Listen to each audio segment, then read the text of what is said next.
Welcome to your in-depth weekly forecast for week commencing the 22nd of July for the Sun or the Ascendant. If you've yet to do so, I'd be very grateful if you subscribe to my channel.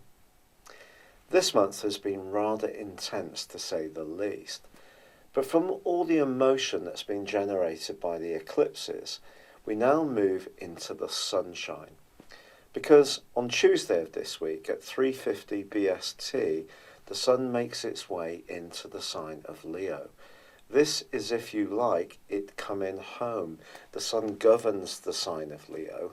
It's its ruling planet, inverted commas. Of course, the Sun is a luminary. This is an opportunity for us all to fire up our passions. But there's more this week because Mars, the planet of drive, in the sign of Leo, is forging an absolutely awesome angle to Jupiter.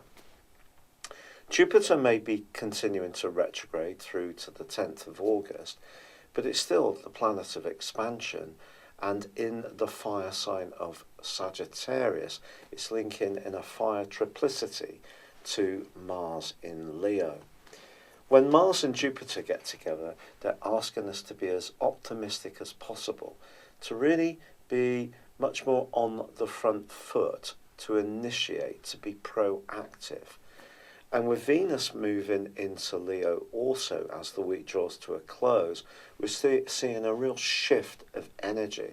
Of course, Mercury does continue its retrograde, and it is in the latter part of this week also going to go into a broad opposition with Pluto.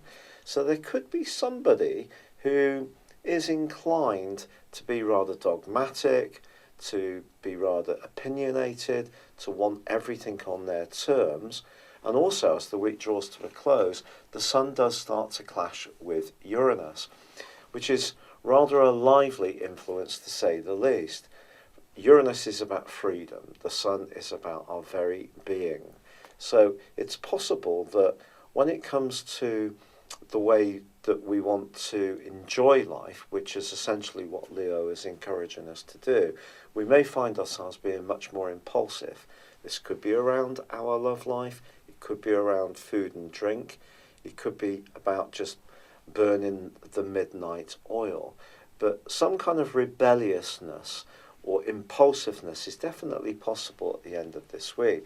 But to be honest, with so much fire coming into play, I think we're all just going to be jolly happy that there's going to be more energy, there's going to be a higher vibration, a sense that we can initiate the things that we feel passionate about. There's going to be more creativity, a bit more risk-taking and fun, and just being much more caught up in the moment rather than bogged down in politics, introversion, or perhaps battling the way that certain situations have been going backwards and forwards and perhaps being stagnant in some way. I think there's a sense that things are really starting to waken up and seem a lot more exciting and enterprising indeed. In your specific forecast, Virgo, this is a week of heightened sensitivities. This is governed in part by Mars's continuing transit through your 12th solar house, but this is amplified by the Sun's arrival on Tuesday and also Venus as the weekend dawns.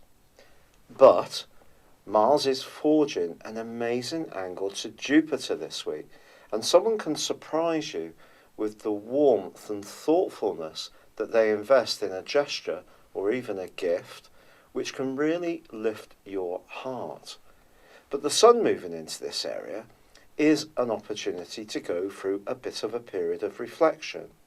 But because there's a quarter moon on Thursday in your sister Earth sign of Taurus, it's possible that something you would normally be very phlegmatic about and just shrug off could take on a life force of its own. The Sun is also going to be squaring up to Uranus as the week draws to a close, and you may find yourself feeling a bit more edgy, especially if someone is impinging on your peace of mind or your right to be a free spirit. With Mercury, your ruler, continuing to twist backwards in the most social part of your situation, perhaps there is going to be some crosswires around friendships or group gatherings or social events.